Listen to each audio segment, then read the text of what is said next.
Hi friends, welcome back to my channel free job alerts Telugu.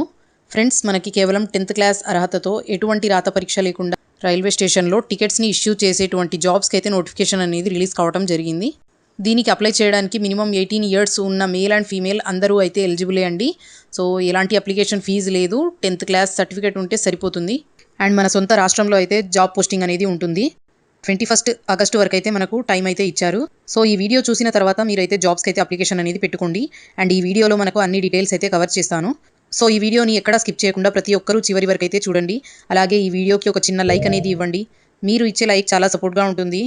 And ఈ వీడియోకి నేను ఒక 300 లైక్స్ అయితే ఎక్స్పెక్ట్ చేస్తున్నాను. కాబట్టి ప్రతి ఒక్కరూ లైక్ చేసి మీ ఫ్రెండ్స్కి అయితే షేర్ చేయండి. అండ్ మన ఛానల్ని అయితే సబ్స్క్రైబ్ చేసుకొని వీడియో కంప్లీట్గా చూడండి. జాబ్ డీటెయిల్స్లోకి వెళ్ళినట్లయితే ఫ్రెండ్స్, ఇక్కడ చూడండి, government of India ministry of railways south Coast railway Vijayawada division నుంచి అయితే ఈ నోటిఫికేషన్ అనేది రిలీజ్ అవ్వడం జరిగింది. సో మనకు 29th జూలైకి అయితే రిలీజ్ చేశారనమాట. సో ఈ నోటిఫికేషన్కి సంబంధించి మనకు మినిమం 18 ఇయర్స్ ఏజ్ ఎబోవ్ ఉన్న వాళ్ళైతే ప్రతి ఒక్కరైతే అప్లై చేసుకోండి. మినిమం 18 ఇయర్స్ అండ్ మాక్సిమం అయితే ఏమి ఇవ్వలేదు. సో 50 ఇయర్స్ లోపు ఏజ్ ఉన్న వాళ్ళందరికైతే అవకాశం అనేది కల్పిస్తున్నారు. సో టోటల్గా ఇక్కడ 27 వేకెన్సీస్ అయితే ఉన్నాయి. సో ఇక్కడ విజయవాడ పరిధిలో ఉన్నటువంటి రైల్వే స్టేషన్ ఏవైతే ఉన్నాయో, విజయవాడ, ఏలూరు, గుడివాడ, నెల్లూరు, కైకలూరు, మచిలీపట్నం, ఇక్కడ మనకి చాలా స్టేషన్స్ ఇచ్చారు కదా. సో ఒకసారి చూడండి. సో వాటికి సంబంధించి ఇక్కడ వేకెన్సీ లిస్ట్ అయితే ఇచ్చారు. సో ఇక్కడ కేటగిరీ ఏంటి అంటే, ఇక్కడ మనకి NSG 1, 2, 3, 4 అని చెప్పేసి ఇచ్చారు కదా. సో ఇది మనకి రైల్వే స్టేషన్కి సంబంధించి కేటగిరీ అనమాట. అండ్ ఈ జాబ్కి సంబంధించి మనకి ఆఫ్లైన్ విధానంలో అయితే అప్లికేషన్ పంపాలన్నమాట.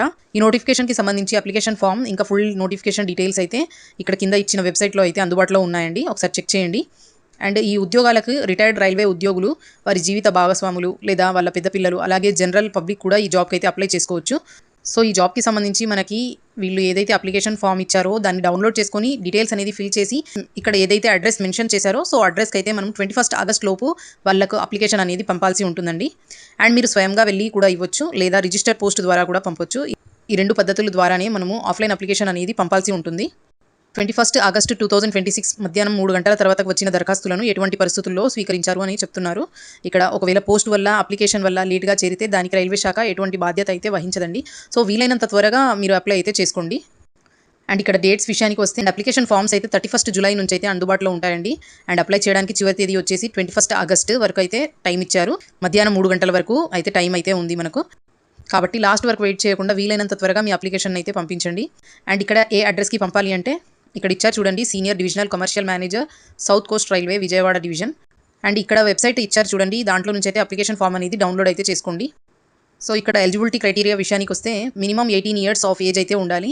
అండ్ క్వాలిఫికేషన్ వచ్చేసి 10th క్లాస్ అనేది పాస్ అయ్యి ఉండాలండి. అండ్ లోకల్ క్యాండిడేట్స్ అయి ఉండాలండి. అంటే మీరు ఎక్కడైతే అప్లై చేస్తున్నారో ఆ రైల్వే స్టేషన్కి సంబంధించి లోకల్ అభ్యర్థి అయి ఉండాలి అని ఇక్కడ చెప్తున్నారు. అండ్ ఇక్కడ మీపై ఎటువంటి క్రైమ్ కేసెస్ అనేవి ఉండకూడదు. ఒకవేళ కనుక మీరు సెలెక్ట్ అయితే మీరు నియరెస్ట్ పోలీస్ స్టేషన్కి వెళ్ళేసి పోలీస్ వెరిఫికేషన్ సర్టిఫికేట్ అనేది ఒరిజినల్ అయితే సబ్మిట్ చేయాల్సి ఉంటుంది. సో ఇదంతా సెలక్షన్ అయిన తర్వాత మాత్రమే. సో ఇక్కడ ఈ జాబ్స్కి సంబంధించి ఒకవేళ మీరు సెలెక్ట్ అయిన తర్వాత ఇక్కడ సెక్యూరిటీ డిపాజిట్ అనేది చేయాల్సి ఉంటుంది. సో ఇక్కడ డిపాజిట్ అనేది కేటగిరీకి రిలేటెడ్గా ఉంటుంది. అంటే 1 and 2 అంటే NSG 1 and 2కి అయితే 50,000 అనేది మీరైతే సెక్యూరిటీ డిపాజిట్ కింద పే చేయాల్సి ఉంటుంది. అండ్ ఇది మనకు సెలక్షన్ అయిన తర్వాత మాత్రమే అడుగుతారు. అండ్ ఈ అమౌంట్ కూడా మళ్ళీ వాళ్ళు తిరిగి అయితే ఇస్తారనమాట. సో వాళ్ళైతే అమౌంట్ అనేది ఉంచుకోరు. అండ్ మిగతా కేటగిరీ స్టేషన్స్కి అయితేనేమో 25,000 అనేది సెక్యూరిటీ డిపాజిట్ కింద వాళ్ళకైతే పే చేయాల్సి ఉంటుంది. ఇక్కడ మీరు జాబ్కి సెలెక్ట్ అయిన తర్వాతకి మీకు 2 స్మార్ట్ కార్డ్స్ అనేవి ఇష్యూ చేస్తారనమాట. ఈ 2 స్మార్ట్ కార్డ్స్ దేనికంటే మిషన్ని ఆపరేట్ చేయడానికి.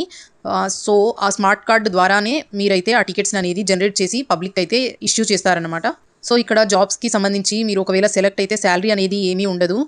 అండ్ మీకు శాలరీ కింద బోనస్ రూపంలో అయితే అమౌంట్ అనేది వస్తుంది. సో బోనస్ రూపంలో అమౌంట్ ఎలా వస్తుందంటే, మీరు పబ్లిక్కి టికెట్స్ ఇష్యూ చేస్తూ ఉంటారు కదా, ఆ టికెట్స్ని ఇష్యూ చేసేటప్పుడు దానిపై ఉన్న కమిషన్ రూపంలో అయితే అమౌంట్ అనేది మీకు పే చేస్తారనమాట. సో ఏ విధంగా అంటే, ఇక్కడ చూడండి, మనకు 150 కిలోమీటర్స్ లోపు ఉన్నటువంటి డిస్టెన్స్కి సంబంధించి టికెట్ అయితే 3% కమిషన్ అనేది ఇస్తారు. అండ్ 151 నుంచి 500 కిలోమీటర్స్ డిస్టెన్స్ లోపు ఉన్నటువంటి టికెట్స్కి అయితే 2% కమిషన్ అనేది ఇస్తారు. దాని తర్వాత 500 కిలోమీటర్స్ కంటే ఎంత డిస్టెన్స్ ఎక్కువ ఉన్నా కూడా 1% కమిషన్ అనేది ఇవ్వటం జరుగుతుంది. అండ్ ఇది వచ్చేసి NSG 1, NSG 2 అండ్ NSG 3 కేటగిరీకి సంబంధించింది. అండ్ మిగతా కేటగిరీకి అయితేనేమో ప్రతి టికెట్ పైన 3% కమిషన్ అనేది ఇవ్వడం జరుగుతుంది అని చెప్పేసి చెప్తున్నారు ఇక్కడ.